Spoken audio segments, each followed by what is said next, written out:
Hello dear friends, ഇതെൻ്റെ വീട്ടിലെ ഒരു ചെറുനാരകമാണ്.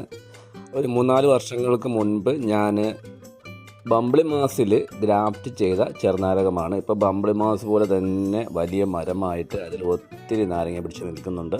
അപ്പോൾ നിങ്ങൾക്കും ഇതുപോലെ ചെറുനാരകം കിട്ടുകയാണെങ്കിൽ, ബംബിളി മാസിൻ്റെ തൈ ഉണ്ടെങ്കിൽ അതിൽ വെച്ച് പിടിപ്പിക്കുകയാണെങ്കിൽ ഇതുപോലെ വലുതായി കിട്ടും. അതുപോലെ അസുഖങ്ങളൊന്നും നാരകത്തിന് വരുന്ന അസുഖങ്ങളൊന്നും വരാതെ നിൽക്കുകയും ചെയ്യും. കാരണം അതിൻ്റെ റോഡ് സ്റ്റോക്ക് ബംബിളി മാസ് ആയതുകൊണ്ട് നല്ല രീതിയിൽ വളർന്ന് മരം പോലെ ആവും. ഇത് ഏകദേശം ഒരു 12 അടി 15 അടിയോളം ഉയരത്തിൽ ഇപ്പം വളർന്നു കഴിഞ്ഞു. നിറയെ പൂത്തിട്ടുണ്ട്, കായ്ച്ചിട്ടുമുണ്ട്. അപ്പോൾ ഈ വർഷമാണ് ഏറ്റവും കൂടുതൽ നാരങ്ങ ഇതിൽ പിടിച്ചത്. കഴിഞ്ഞ വർഷമൊക്കെ 1-2 ഒക്കെ പിടിച്ചിട്ടുള്ളായിരുന്നു. ഈ വർഷം ഒത്തിരി പിടിച്ചു. ഞാൻ പ്രത്യേകിച്ച് യാതൊരുവിധ വളങ്ങളും കൊടുത്തിട്ടില്ല. വളങ്ങളൊക്കെ കൊടുത്തിരുന്നുവെങ്കിൽ ഇതിനും കൂടുതലുണ്ടായേനെ. എന്തായാലും ഞാൻ ഹാപ്പിയാണ്. നിങ്ങളും ഇതുപോലെ ചെയ്ത് നോക്കൂ.